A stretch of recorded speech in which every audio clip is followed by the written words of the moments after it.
Every team, every topic, everywhere. This is Believe.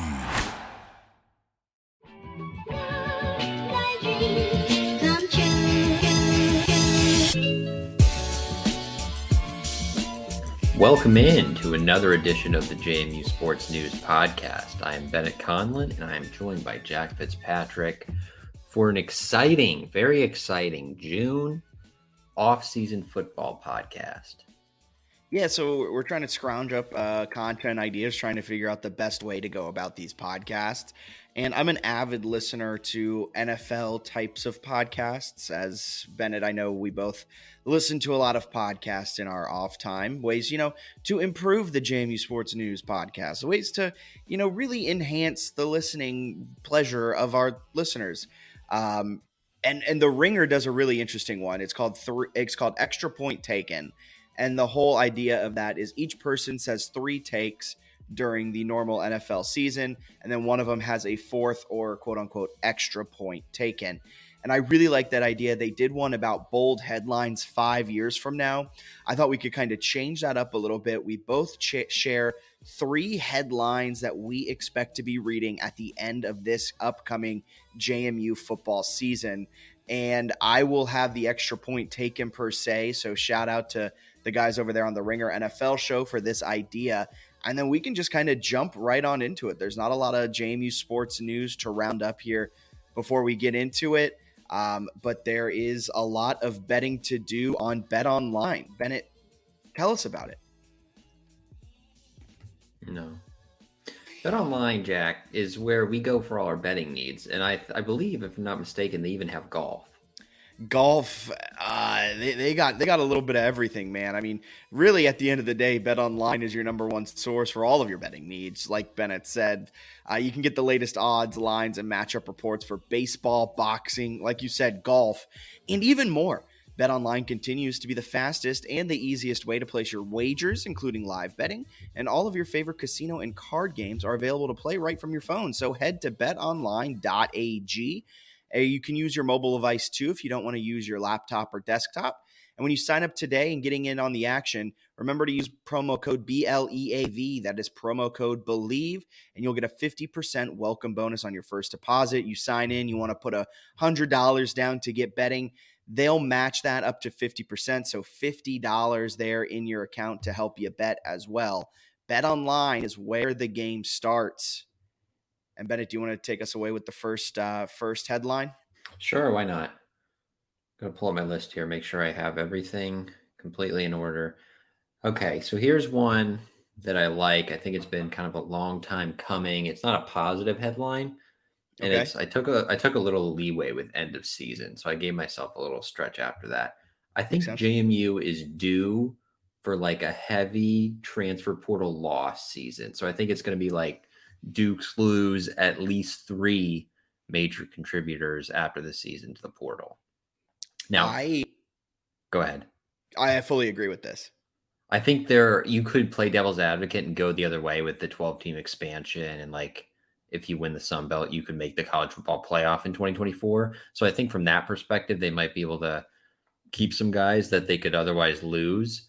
But I think they've been pretty impressive keeping most of their guys, with the exception of you got Ukwu, Wells, McCormick, Tucker Dorsey. So like a few guys, but it's been over a few seasons. I think they're due for a year when they could lose some big guys. And the other reason I say it is a lot of their redshirt seniors look like they'll be solid players. But some of the guys that have multiple years of eligibility, I think, are going to contribute and have a chance then if they want to move on. I could see any number of guys who are super talented decide to go elsewhere. They have a lot of guys in the offensive line. You look at both of their stud linebackers, and Torres Jones and Jalen Walker could, I think, be Power 5 players. You could even look, Aiden Fisher's gotten a lot of hype. If he steps up and plays a lot, or if there's an injury, he's a linebacker with multiple years. Mikal Kamara is an absurdly talented defensive end when he's healthy. Like if Ukwu got SEC offers and Kamara plays a full season healthy, I think he could easily, with multiple years, get SEC offers. It doesn't mean those guys are actually going to go, but those are just examples of like they have underclassmen who are going to probably play well. And if they do play really well, I think there's a chance well, not a chance. There would be a decent amount of like tampering. So I could see some guys going. I think JMU at some point is due for a tough offseason in the portal.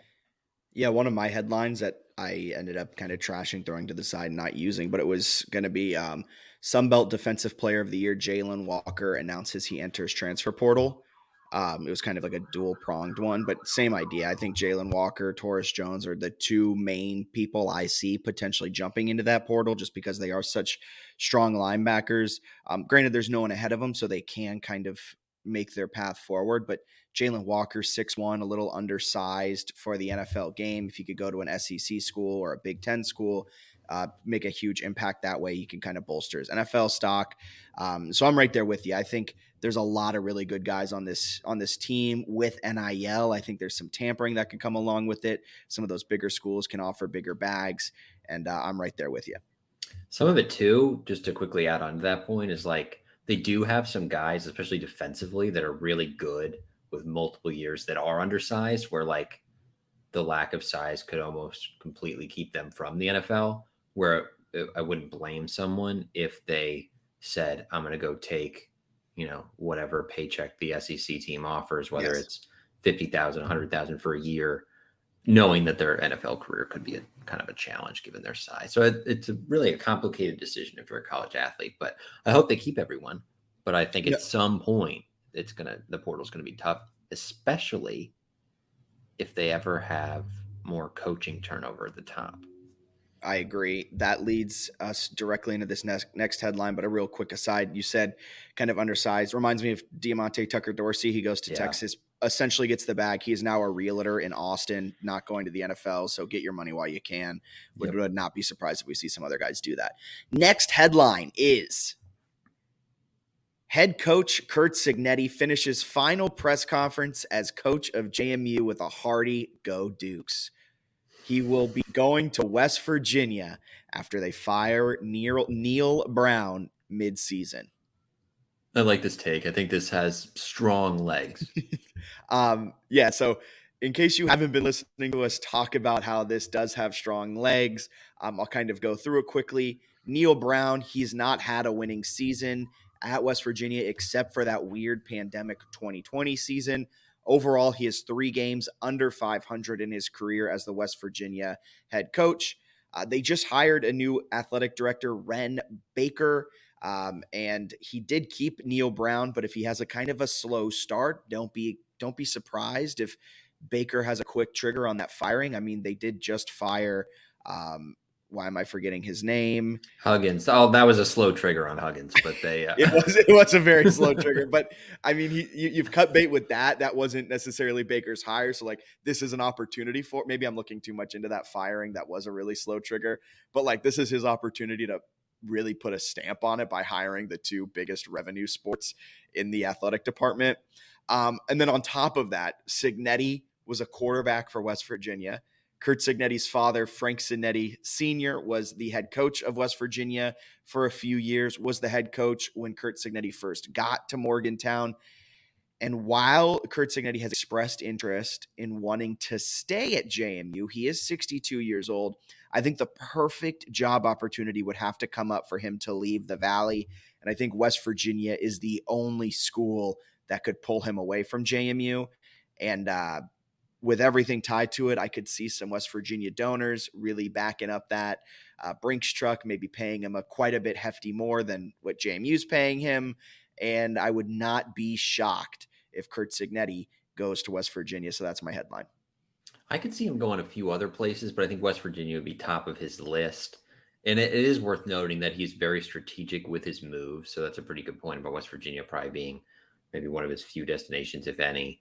Because he did leave Alabama as a like high profile assistant to become the head coach at a Division II school that his dad coached at. Like that was a very personal and like intentional move that most coaches are not going to make. And then he went to the FCS ranks, and then I'm sure he had Elon. He got them better pretty quick. He probably had some other chances before making the JMU leap, and has passed up on some other ones. I know he's been floated for like MAC opportunities, and like people will report that and he'll just reply and be like, I'm not going to Buffalo. Thank you.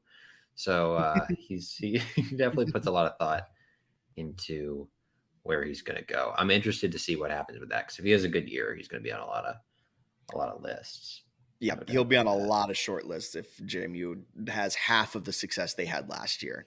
And if And he I if he makes Jordan McLeod into a top tier, or whoever the quarterback is, I know the quarterback is not decided, but like whoever the formatting. quarterback is, Jordan McLeod, if he builds them into another all Sun Belt caliber player, and now you've done Yeah. that with DiNucci, Johnson, Centeo, and then Jordan McLeod, that is even more fuel to the fire.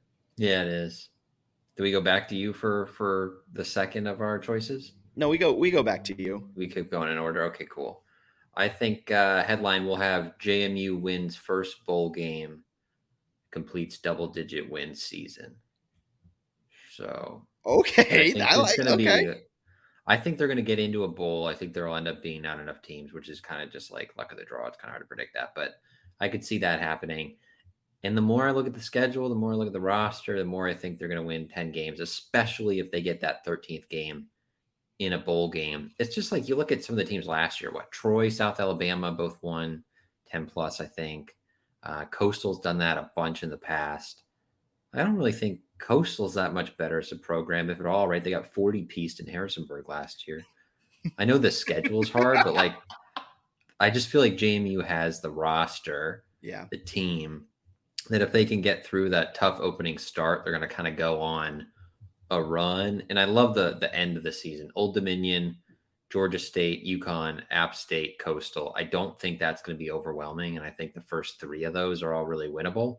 And then if you can get App State at home and play Coastal on the road last game of the year, I just feel like they're in a good spot to grab, 9 and go to a bowl, or even 10-2. Is this Coastal final week of the season going to become a regular thing? Because now it's back-to-back years where they're like, are they I trying don't to know. make that into something that I think a few other teams would fit better there? But are they trying Not to make that sure. something? Not sure. I would think the ODU on rivalry weekend would be cool, but I also love that they've stuck it like when it's kind of easier to get to instead of like 2 days after Thanksgiving. So I will Yeah, say from that perspective, I like it. But yeah, it's maybe they're trying to make it a rivalry, but McCall better play if they want to make it a rivalry this year, because damn right. that was yucky. Damn right. All right. You ready for my next one? Yes. Jordan McLeod 9. The quarterback wows in his first year in the Valley. I like that one. Thank you. McLeod, he hasn't played football since 2021 with Arizona, did not see any action last year in 2022. There are some question marks around him. I brought it up to you when we were texting pre-episode, and I did neglect to bring up quite a I forgot to incorporate like yards lost from sacks, which impacts your rushing statistics quite a lot, and I forgot about that. So, that's on me. But so I was crunching some numbers. Are you ready for this? Yes. So we all talk about kind of the increase that quarterbacks have seen when Kurt Signetti takes over and they come into this JMU system. Ben DiNucci, his total yards per game before Kurt Signetti came was 223 per game. With Kurt Signetti, it jumped up 15% to 262 yards per game. Cole Johnson saw a 15% increase as well. Todd Centeo saw a 7.7% increase, going from 296 yards per game at Colorado State. That jumped all the way up to 321 yards per game with Kurt Signetti. Jordan McLeod, some of his numbers are a little iffy. He's never been a starter for an entire season. 2020 with South Florida was the closest he ever got to being a full-time starter. That season, he had 194 total yards per game. And if we kind of take the average of what Kurt Signetti has done with the past three quarterbacks, we can assume that there will be about a 12.4% increase in his total yards per game, meaning he'll throw and pass for about 219 and about 2 touchdowns per game. With all of that being said, I think there's a little bit more room for growth with Jordan McLeod's game. I think Ben DiNucci was a little older in his kind of time. He had been at Pitt. He had been playing a lot in that system. Cole Johnson was a 4-year backup and then had COVID and things like that. But he was kind of polished up. Todd Centeio, I didn't realize how good he was before coming to the Valley. I think Jordan McLeod is a little bit more raw than all of those guys and allows Curt Cignetti to kind of mold him a bit more than past ones. So I wouldn't be surprised if we see a 15 to 20% increase in what his total yards per game is, what his passing touchdowns are per game. But even if you kind of take the average of what the other quarterbacks have done in terms of growth, he's set to have a really good season that could give him kind of all Sun Belt Player of the Year types of honors. So I am very high on Jordan McLeod, and I think he will dazzle this year for the Dukes. If he's the guy, I think you could go and say he can do a 50% increase. I think he'd get to like 300 yards per game. I think he would be big time. He had a couple in there where he was on a pretty short leash randomly. Yeah.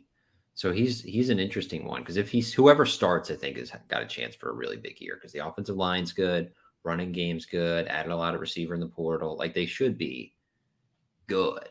Yeah. So yeah, if Cignetti keeps the quarterback whispering train going, be pretty darn good. It was also kind of shocking just to see the growth in each quarterback. Ben DiNucci went from throwing just 175 yards per game before Cignetti comes in. He was throwing 215 yards per game with Cignetti, which was an 18.64% increase, which to me is quite astounding. And they also, I think they all like it's either their first Cignetti or Cole Johnson's like full Cignetti year or whatever when he took a leap. The like touchdown to interception ratio gets so much better too. Like the interceptions drop like crazy low. Yeah. And their touchdowns explode. Mm-hmm. Like we always knock on Cignetti for having kind of an underwhelming red zone offense at times where it just seems like they kind of get one dimensional inside the 20. I mean, there was a season where we were just like harping on it. Year, yeah. But I never really realized how much of their touchdowns come from the air. Like all of these quarterbacks, I mean, Cole Johnson, granted, his time was as a backup, so he just didn't get as many opportunities, but he was throwing 0.2 touchdowns per game. And then he was throwing 2.4 per game when he was the full-time starter with Cignetti. Todd Centeio was throwing sub 1 touchdown per game. He was getting all those yards, but not getting a lot of touchdowns through the air. That jumped all the way up to 2.5 touchdowns per game, passing touchdowns. Like, they really focus on that, whether it's kind of big play chunk plays or whether it's in the red zone. Cignetti will give McLeod the opportunities to put up some gaudy numbers, I think. And I think he'll take advantage because athletically, he seems like the most athletic quarterback since DiNucci, and I would argue potentially even more athletic than DiNucci. He's got some legitimate speed. So I'm interested to see what happens with that fall battle, I guess, and see where he and Barnett stand. Because if it is Barnett, he's going to have to showcase like a lot of reliability as a redshirt freshman because I don't think Cignetti really, not that he doesn't tolerate interceptions, but I think the way that they like scheme stuff up is like if you're throwing multiple interceptions a game, you're doing something pretty wrong as the quarterback. So I think that'll be interesting to see. I think McLeod's got a chance to be really special. And if he does do it again, Cignetti, and stays in Harrisonburg, which we've kind of, I don't know if we're expecting that, but I think that would sort of boost recruiting a lot where they wouldn't have to rely in the future on some of the portal stuff. It sounds like maybe they're getting closer to that with Barnett and some other guys, but that's another thing that's just fun to monitor is like, what's the future of the quarterback position? Well, even then, like if he has all of these years of creating these transfer quarterbacks and turning them into gold, like you saw the quarterback carousel this last offseason, Bo Nix, Quinn Ewers didn't try, Hudson Card, Graham Mertz. Like, Rattler transferred the year before, I guess. It seemed like he took a step at South Carolina at times. So like these guys who may have been former 5 stars or former 4 stars with a lot of hype, and they didn't have the start of the college career, you look and you see, oh snap, Cignetti, this team in Harrisonburg, Virginia has a lot of success. They'll give me an opportunity to win some bowl games with an expanded college football playoff. They may give me a chance to play in the college football playoff in an up and coming conference. Maybe I'll go there and kind of jump up. I mean, if Centeio finds his way onto a CFL roster or even gets a mini camp invite or kind of a tryout type of thing, that will be, I think, his third quarterback. I think Cole Johnson had some looks. He put Ben DiNucci into the NFL. You get Cole Johnson Yeah. getting looks. You get Todd Centeio getting looks. I mean, that's a really good track record. If Jordan McLeod goes out there, balls out, he's improved all of these quarterbacks. And then not only that, if McLeod somehow gets drafted or finds his way onto an NFL minicamp roster or even a training camp roster, that's a really good track record for a team of JMU's kind of pedigree. Yeah, he's done a great job at the quarterback position, and eventually they'll probably send some more guys, I would think, into the NFL. And if you can have a guy who starts for multiple seasons under Signetti, you add a little more Yeah. tape. He's had a couple of those with DiNucci and Centeio, where it's just sort of that 1 year, and Johnson kind of felt like it was only really 1 year where he clicked. So it's even harder then to get scouts, especially only one guy as an FBS quarterback during that tenure. So it's, yeah, he put DiNucci in the NFL, right? Even playing FBS season. Yeah. So I think that's some exciting stuff there to see what happens with the rest of that. Going to be a big offseason storyline to follow. My final one, Hit me. similar to what we're talking about with the NFL, I think they're going to end the season with at least one, like clear cut, this guy is going to be drafted. And I think they'll have a guy drafted. Who is it? My guess would be Kidwell if he stays healthy. I think he's one that could easily. I think he was second team All Sun Belt last year. So if he puts up another second team or first team Sun Belt season, you've got 2 FBS seasons. He's like 6'5", 315. Could slide him in easily at guard. There's just so many times in the draft from rounds 3 through 7 where they're just like rattling off like these guards from like smaller schools or like even way smaller than JMU, right? Where you're talking about like D2s and FCS. Yeah. I think him at like a sizable, good Sunbelt school would, if he can post another season, stay healthy, because they've had a few guys the last few years that like were NFL caliber players that kept getting hurt right around the draft, like Fornadel and stuff. That if Kidwell stays healthy, I think he'll get picked. Do you think anyone on the defensive side? Defensive side's a little tougher because some of their, I guess I kind of see like some of their better guys are a little younger. But I think defensive line, you could maybe have a little something going on there. They've got some talent with like Chroma, and what is it, Nwabaku Akonji, our Minnesota transfer, as some of us like to call them. But both those guys they got a lot bigger in the offseason according to the roster. They're like 6'3", 6'4". Are they in the best shape of their lives? They must be, because they're about like 270, and I think they moved them to edge. Like they were lighter last year and played inside. At least Chroma did. So at that size, both of them originally started at Big Ten schools, which I think helps a little bit when you're like a scout and you're kind of lazy, which it feels like some of the teams are when guys are like have Power 5 pedigree. They're like, oh, he's legit. So I don't know. I could see that happening. Those two guys. I don't know if there's anyone else that jumps off the page. I think the defense will be solid, but a lot of those younger guys might contribute. All right. Duke's defense destroys all offenses. Dominant season. JMU will finish as one of the best defensive units, not in the Sun Belt, in the entire nation. Chauncey Logan Heisman campaign? I mean, maybe. So JMU finished last season as the 5th ranked defense based on EPA per play. So expected points added per play. It's a really good metric if you're kind of looking for the overall efficiency of a certain unit of a quarterback. It's really helpful. So each play, the defense took away points, essentially, is what that kind of formula is saying. And then from the final 2 deep of last season against Coastal, they've only lost 3 of those players. If Ukwu came back, I would have been a lot higher. But they didn't really lose much of anyone in the secondary. I think they lost Jordan Swan, and that was it. So you got to assume that secondary takes a step forward, led by Chauncey Logan, with Brett Austin behind him. And Travell Mullins, a former 4-star recruit that was at Indiana, came to JMU in this offseason. Big-time transfer addition. Add in that back 7, the secondary, they're getting their kind of legs wet. They're figuring things out. And then the front 7 is going to, I think, take a step forward. You have Torres Jones, Jalen Walker, Trent Hendricks, Aiden Fisher, the 2 linebacker backups. They apparently get a lot of buzz for who knows why. But I mean, the duo of Jones and Walker, I think, is one of the best linebacking duos in all of the Sun Belt. And then the front defensive line is just so deep. They may not have an Isaac Ukwu They may not have, a Rondell Carter. They may not have a John Daka, where we're used to these guys in past years that can just take over a game and dominate. They don't necessarily, as of right now, no one's jumped off the page kind of as that guy who we expect to be like that, but they're just so deep in every single spot on the 2 deep. Either one can start. And so when you're going through a guy who's had 50% less snaps than the offensive lineman across from them, it's going to make for some really, really good trench play from the Duke's defense. I think they'll be one of the best units in the nation again. They got a good chance to be. I think last year it all sort of started with like nobody could run the football against them, which is like a pretty massive thing to have. And it seems like with the linebackers coming back and a lot of the defensive line coming back and some good guys, James Carpenter sort of headlining the guys in the middle.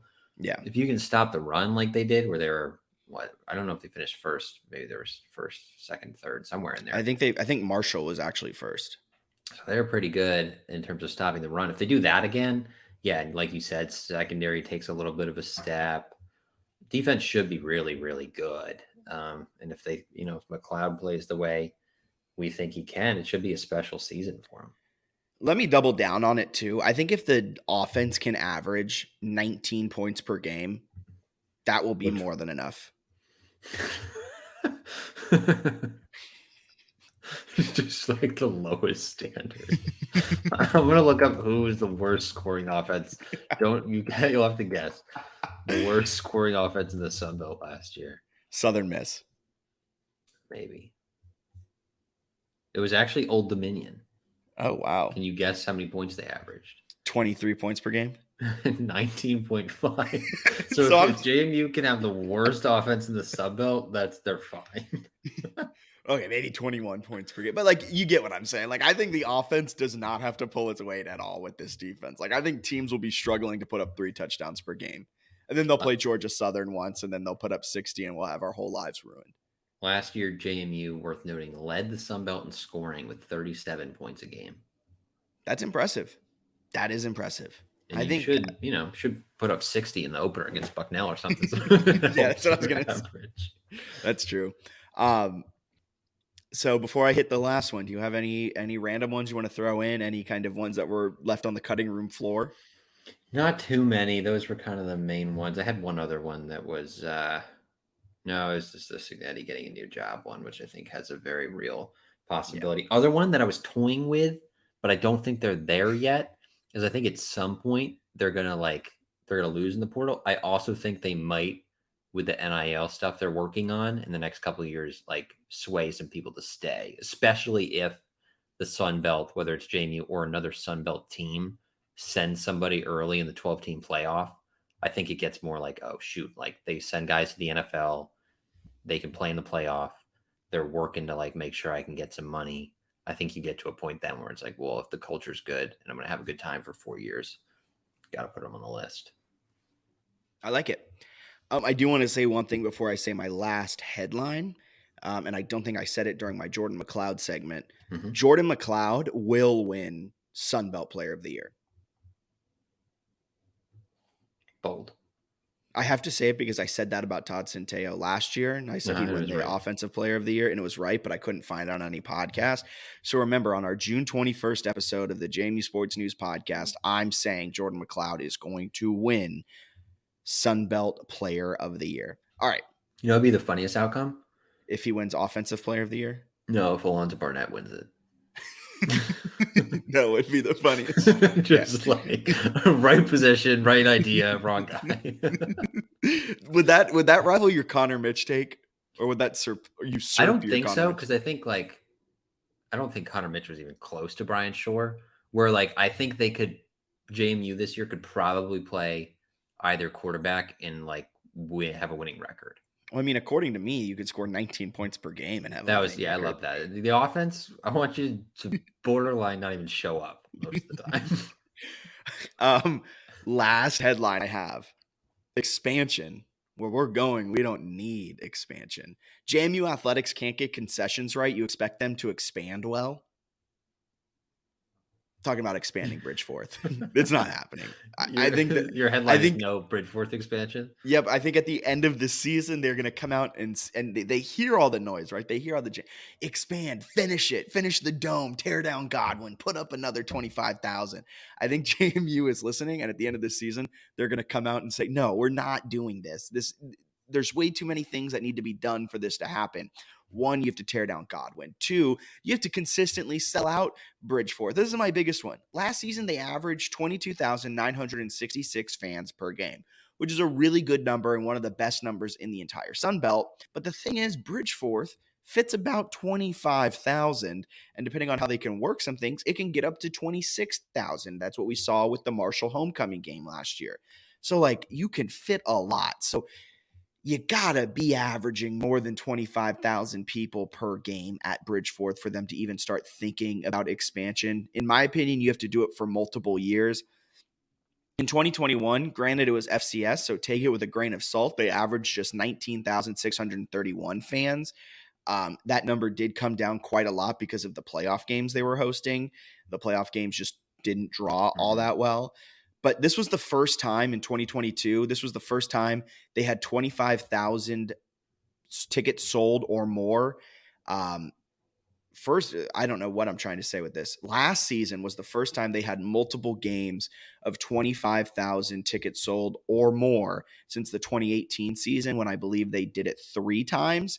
2018, Houston had all this hype. Everything was going forward. They did finish the year kind of underwhelmingly, but they just haven't been able to do that in such a long time, and now fans want it to be done. I think you need to sell out Bridgeforth on a consistent basis for multiple years before it is even thought of. We got to figure out concessions first. Yeah, no argument here. That makes a lot of sense. It's the same people who get mad that students leave at halftime in the Marshall game are like, what if we added 15,000 seats? Yeah. It's like, what do you oh, look at how bad it looks with everybody leaving. What if we made the stadium bigger? It's like, what do you And I don't mean to be rude. Like, I don't think there's 15,000 more people. Like, when they do sell out the Marshall game, I think they've capped out the amount of people who are interested in going to the game. Maybe a few thousand aren't getting the tickets. But, like, there's not 15,000 people in a line trying to get Marshall homecoming tickets. I'm more interested, to be honest with you, and I'm not the, like, average fan necessarily, but I'm more interested in going to, like, basketball games where the games are shorter. They're indoors. This is like such an old man take, but they're shorter. They're indoors. The experience we've had parking and getting out of the parking garage is actually Amazing. surprisingly incredible. Like, they move you out of that thing, and there's a lot of And cars if you want there. concessions, you don't miss an entire half of football. Concessions are great. You can, if you buy a ticket in like a certain section, you have your choice of seat from like 75 rows, like the student Yeah. section GA, which, like, depending on the game is still solid. You get some other tickets for pretty nice prices. Great arena. Basketball team's getting better. If they get some in-state games, like, that's an easy thing to want to go to. For football, we went to the one game, cold, Terrible. but it was an awesome game. But it was also just like a long experience where their concessions didn't work like in a way that made any sense, and it was kind of, I don't want to say it was a mess, but it was like a little bit It was clunky. a mess. You can say it was a mess. I mean, we got all our stuff. We got there. I know we kind of hashed this out during the podcast we had after the game, but, like, we get there, we get our stuff, we sit down, and then I think in like the first or second quarter, I was like, I want another hot cocoa. Mine's cold because we're sitting out in the 40-degree windy cold of the valley. And then it was like an hour wait. Yeah, you missed like 4 fumbles from JMU. I did. I know. I come back and I'm like, oh, we're down 4 scores now instead of 2.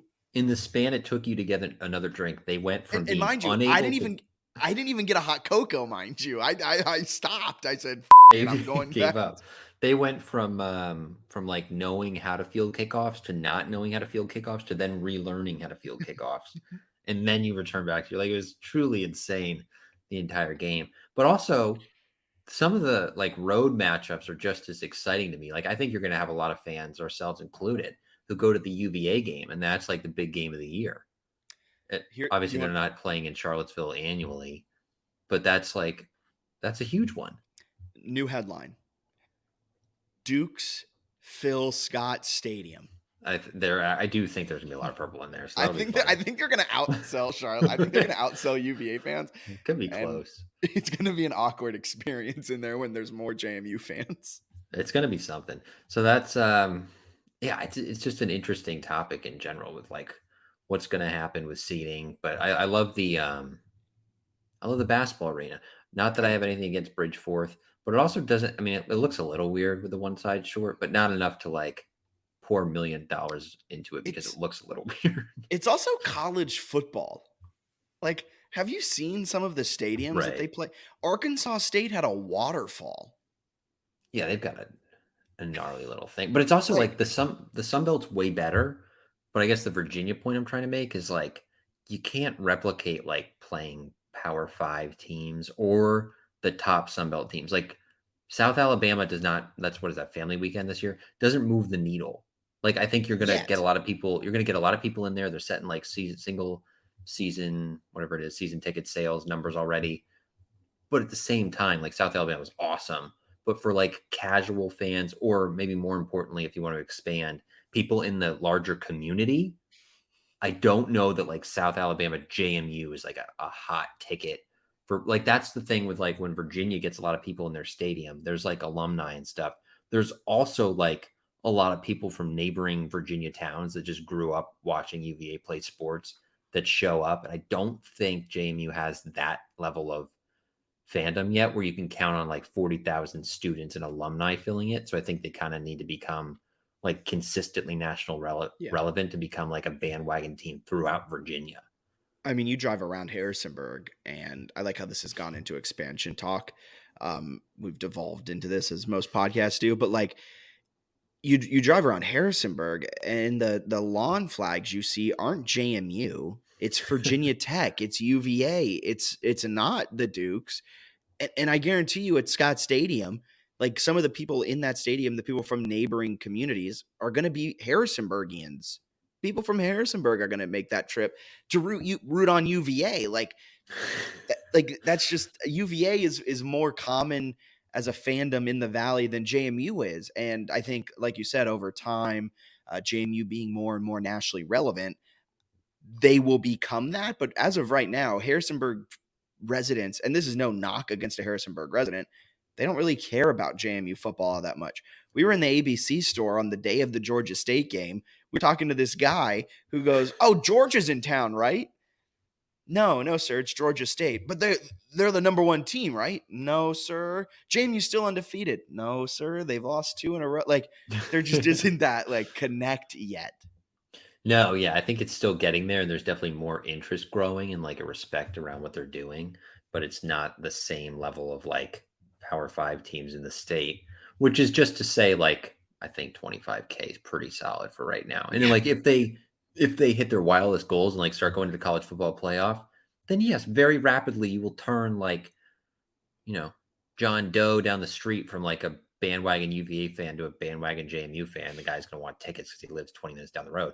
So like you can flip some like local fans pretty quickly. It's just one now that's hard, especially, and this is good, that the TV and streaming are getting so much better. I think you could even count on alumni, like even maybe even a little less for certain things, with like especially casual alumni fans. It's pretty easy to just like you could go to And cheap. homecoming. Yeah, or you could like, hey, the game's on ESPN Plus, which a lot of people have, or some of them are going to be on ESPN, ESPN2, ESPNU, where it's like, yeah, all right, like I'll just turn on my TV or streaming thing or whatever, watch the game, and then go do what I want to do. So it's yeah, I think they have a great and like building fan base, but I agree. Like, let's get concessions down. Let's sell out for multiple seasons. Get it to a point where if you go to 35 or 40,000, like your first season with that is you're packing the place. Yeah. And also my final point on it, JMU with what they did last season with their average attendance still was near the top of the Sun Belt. I believe they were in the top 3 of Sun Belt teams in terms of attendance for home games. Okay, that's great. Your first year in the Sun Belt, your first year in the FBS, you're one of the top drawing teams. That's awesome. That's fine. Just stick with that for a little bit. You don't got to be number one in that. You're number one on the field, number one in our hearts. You don't have to be number one in the stands too. Yeah, because I feel like App State's got a pretty loyal, like, local community of fans Yeah. where it takes some time to build that. Yes. Does help to get Virginia on the schedule, though. And take all of their fans. I agree. One where, like, App State has played North Carolina and, like, won Yes. and shown that they're, like, a legit team. So I think that'll be kind of key, is because you're not, like, competing with Richmond for fans at this point. You want to beat ODU. If you get Liberty on the schedule, which I think they do in a future one, you want to beat them. Don't really want their fans, though. So just beat them and then, like, yell at their fans. And then even Tech, like, you start, 2025? I think it is. It's coming up. Probably Alonzo Barnett for that one. First year of UT Rio Grande football. Okay. They're in 2025. They're a new team. What conference are they in?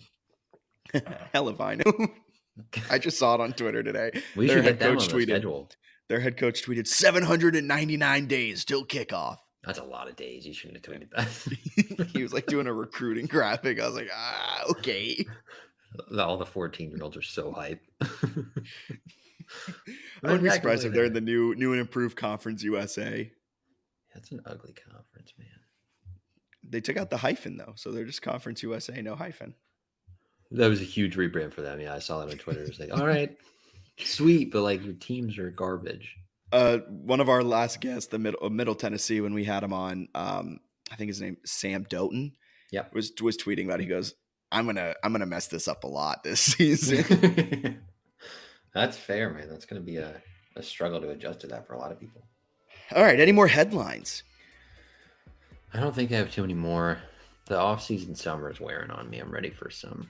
What are they start camping like early August. That's when it starts to feel real. Well, yeah, they start camp in August, and on top of that, we have a full summer of content slated and scheduled to be coming at you guys almost on a weekly basis. We're going to try and do the podcast still on a weekly basis. We'll see how that kind of breaks down. Some transfer portal breakdowns, 3 bold Sun Belt predictions coming up. Best JMU quarterback of all time, best JMU athletes of all time, both podcasts and written articles coming your way. We'll maybe try and get Tommy Baker on the pod, maybe chat him up because we are, by all means, a golf podcast first. And then JMU football starts very soon.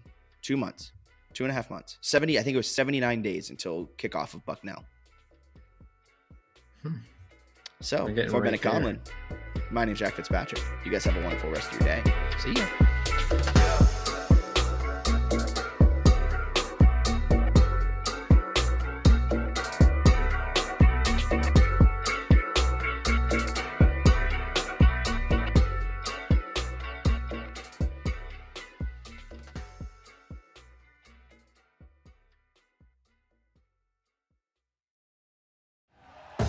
Thank you for listening to Believe.